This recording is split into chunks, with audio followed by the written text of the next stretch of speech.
బయట వాళ్ళకి తీర్పు ఉందరా అంటే నవ్వుతారు, ఒక జడ్జిమెంట్ డే ఉందరా అంటే నవ్వుతారు. కానీ ఇక్కడ ఉన్నవారు ఎవరైనా నవ్వుతారు చెప్పండి?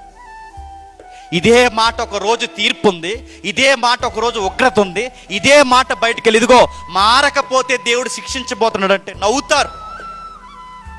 కానీ మనం నవ్వం, భయపడతాం. అమ్మో ఒకరోజు తీర్పు ఉందని, ఒకరోజు అగ్ని గంధకాల్లో కాలిపోయి ఒక లోకం ఉందని, దాని ఉగ్రతలో మనం పడకూడదని, ఆ తీర్పుకు మనం దొరకకూడదని భయపడుతున్నాం. అలా భయపడుతున్నావంటే దాని అర్థం ఏంటి చెప్పనా? ఆ భయాన్ని నీకు నేర్పించేది ఎవరు చెప్పనా? ఆ తీర్పు నీకు అర్థమయ్యేలా నీకు నేర్పించింది ఎవరు చెప్పనా? పరిశుద్ధ. నీకు తీర్పు ఉందని ఒప్పింపజేశాడు, నువ్వు పాపివని ఒప్పింపజేశాడు, నీ నీతి నిన్ను రక్షించలేదని ఒప్పింపజేశాడు. అన్ని కార్యక్రమాలు పరిశుద్ధాత్ముడు చేసి ఆ తీర్పు నుండి, ఆ పాపము నుండి, నా నీతి నుండి, నా స్వనీతి నుంచి నేను బయటపడాలంటే నేను ఏం చెయ్యాలని నీ నుంచి ఒక కేక పుట్టించి ఆ కేకకి జవాబుని ఒక ఆయన్ని చూపించాడు. ఆయన పేరు ప్రభు అయిన యేసుక్రీస్తు. ఈ సేవియర్ నీకు అవసరం, ఈ రక్షకుడు నీకు అవసరం. ఈయన లేకపోతే నీకు బతుకు లేదు.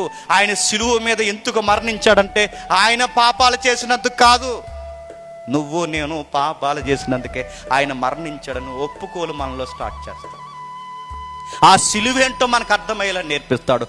ఇన్ని కార్యక్రమాలు పరిశుద్ధాత్ముడు చేసి మనల్ని అంట ఇదిగో ఒప్పింపజేసే దేవుడు అన్నాడట, సర్వసత్యంలోనికి ఇదిరా సత్యం అని నేర్పిస్తాడట.